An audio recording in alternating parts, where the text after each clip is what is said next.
চলুন আজকের মুরলীমন্থন শুরু করা যাক। ওম শান্তি। তো চলুন আজ আমরা সবাই মিলে বাবার দেওয়া জ্ঞানের গভীরে ডুব দিই। আজকের মুরুলির একদম শুরুতেই বাপদাদা আমাদের এমন একটা অসাধারণ পরিচয়ের কথা মনে করিয়ে দিয়েছেন যা শুনলে অবাক হতে হয়। আমরা একই সাথে বালক আবার মালিকও। তো চলুন ব্যাপারটা ঠিক কি সেটা একটু গভীরে গিয়ে বোঝার চেষ্টা করি। ব্যাপারটা জানেন তো, অনেকটা রাজপুত্রের মতো।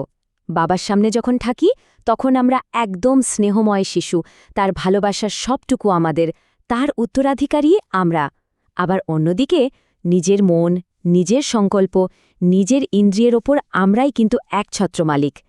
এই যে বালক ভাবটা, এটা আমাদের অহংকার থেকে মুক্ত রাখে, আর মালিকপনও সেটা আমাদের নিজের ভেতরের রাজ্যের আসল অধিকারী করে তোলে। সত্যি বলতে কি, এই দুটো পরিচয়ের মধ্যে ভারসাম্য রাখাটাই কিন্তু সঙ্গম যুগের সবচেয়ে বড় প্রাপ্তি।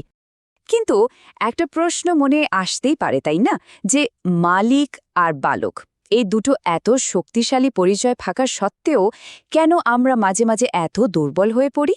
কেন পরিস্থিতি আমাদের উপর হুট করে চেপে বসে? বাপদাদা বলছেন এর পিছনে লুকিয়ে আছে মাত্র একটাই শব্দ, শুধু একটা শব্দ। আর সেই ভয়ঙ্কর শত্রুটা হল কারণ শব্দটা। ভাবা যায়, বাপদাদা বলছেন আমরা প্রায় অর্ধেক কল্প ধরে শুধুমাত্র এই একটা শব্দের জ্বালা আটকা পড়ে আছি। যখনই আমরা আমাদের কোনো দুর্বলতার জন্য একটা কারণ দেখিয়ে দিই, আমরা আসলে কি করি জানেন? আমরা নিজের ভেতরের যে শক্তিটা, যে মালিকপনা, সেটা ওই পরিস্থিতি বা ওই ব্যক্তির হাতে তুলে দিই। সোজা কথায়, মালিকের সিংহাসন থেকে নেমে এসে আমরা পরিস্থিতির দাসে পরিণত হই। এর চেয়ে বড় আধ্যাত্মিক শত্রু আর কি হতে পারে? এই কথাগুলো কি খুব চেনা চেনা লাগছে? লাগারই কথা। আমরা তো প্রায়ই বলি, আরে আজ অমৃতবেলাটা ঠিক জমল না, কারণ পরিবেশটাই ভালো ছিল না, বা আমার মুডটাই খারাপ হয়ে গেল, কারণ ও আমাকে এমন করে বলল কেন। এই যে আমরা কারণ শব্দটা ব্যবহার করলাম, ঠিক সেই মুহূর্তেই কিন্তু আমাদের মালিকের আসনটা চলে গেল। তো এই বিরাট সমস্যার সমাধান কি? বাপদাদা কিন্তু এর জন্য আমাদের বকাঝকা করছেন না, বরং তিনি খুব খুব ভালোবাসার সাথে একটা মিষ্টি সমাধান দিয়েছেন। তিনি আমাদের কাছে একটা ছোট্ট উপহার চেয়েছেন।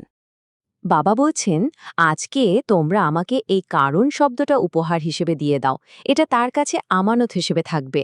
একবার ভাবুন তো, বাবাকে যে জিনিসটা আমরা আমানত হিসেবে দিয়ে দিয়েছি সেটা কি আর ফিরিয়ে নেওয়া যায়? একদমই না। তার মানে আজ থেকে এই শব্দটা আর আমাদের অভিধানেই নেই, এটা এখন বাবার সম্পত্তি। কিন্তু শুধু মুখে কারণ শব্দটা বলা ছেড়ে দিলেই কি সব সমস্যার সমাধান হয়ে যাবে? না, এর পেছনে যে আসল সমস্যাটা, যে মূল কারণটা লুকিয়ে আছে, তাকে একদম গোড়া থেকে উপড়ে ফেলতে হবে। আর সেই গোড়া উপড়ে ফেলার জন্যই আমাদের প্রয়োজন অসীম বৈরাগ্য। বাবা এখানে একটা অসাধারণ উদাহরণ দিয়েছেন। আমরা অনেক সময় কি করি, পুরনো অভ্যাসগুলো ওপর ওপর থেকে ছাড়ার চেষ্টা করি। এটা ঠিক যেন ঘাস কাটার মতো। ঘাস তো কেটে ফেললাম, কিন্তু শিকড়টা মানে বীজটা, সেটা তো মাটির নিচেই রয়ে গেল। সুযোগ পেলেই আবার গজিয়ে উঠবে। বাপদাদা বলছেন যোগের আগুন দিয়ে ওই বীজটাকেই একেবারে পুড়িয়ে ছাই করে ফেলতে হবে, এমনভাবে ভস্ম করতে হবে যাতে ওটার কোনোদিন অঙ্কুরিতই না হতে পারে। আর সব সমস্যার মূল যে বীজটার কথা বলা হচ্ছে, সেটা কি? সেটা হলো দেহ অভিমান। এর মানে কি? এর মানে হলো এই শরীরটার প্রতি টান, শরীরের সাথে যুক্ত সম্পর্কগুলোর প্রতি টান, জাগতিক জিনিসপত্রের প্রতি আকর্ষণ, এমনকি নিজের পুরনো স্বভাব বা সংস্কারের প্রতিও একটা সূক্ষ্ম আসক্তি। এই টানটাই আমাদের দুর্বল করে দেয় আর বারবার কারণ খোঁজার মতো পরিস্থিতি তৈরি করে। আর যখন ভেতর থেকে এই দেহ অভিমানের বীজটা সত্যি সত্যি পুড়ে যায়, তখন কি হয়? তখন এর প্রভাবটা বাইরে থেকেও দেখা যায়, আমাদের আচরণে, আমাদের চলনে বলনে ফুটে ওঠে। তখন আর মুখে বলে কাউকে কিছু বোঝানোর বা প্রমাণ করার দরকারই হয় না। বাবা একটা দারুণ উপমা দিয়েছেন, বলছেন আধ্যাত্মিক এসি হয়ে উঠতে। ভাবুন তো, একটা এসি কি চিৎকার করে বলে যে আমি ঘর ঠান্ডা করছি? না, ওটা চুপচাপ নিজের কাজ করে যায় আর উত্তপ্ত পরিবেশটাকে শীতল করে দেয়। ঠিক সেভাবেই আমাদের নীরবতার শক্তি, আমাদের শান্তির ভাইব্রেশনও এতটাই শক্তিশালী হওয়া উচিত যে কোনো কথা না বলেই যেন আমরা যে কোনো উত্তপ্ত বা নেগেটিভ পরিস্থিতিকে শান্ত করে দিতে পারি। বাপদাদা খুব পরিষ্কার করে বলছেন, এখন আর শুধু মুখে জ্ঞান শোনানোর সময় নেই, এখন সময় হলো নিজের স্থিতি দিয়ে, নিজের আচরণ দিয়ে অন্যদের শান্তির অনুভব করানোর। কারণ আমরা মুখে যা বলি তা হয়তো মানুষ কালকেই ভুলে যাবে, কিন্তু আমাদের কাছ থেকে পাওয়া এক মুহূর্তের শান্তির যে অনুভূতি, সেই অভিজ্ঞতাটা তারা সারা জীবন মনে রাখবে।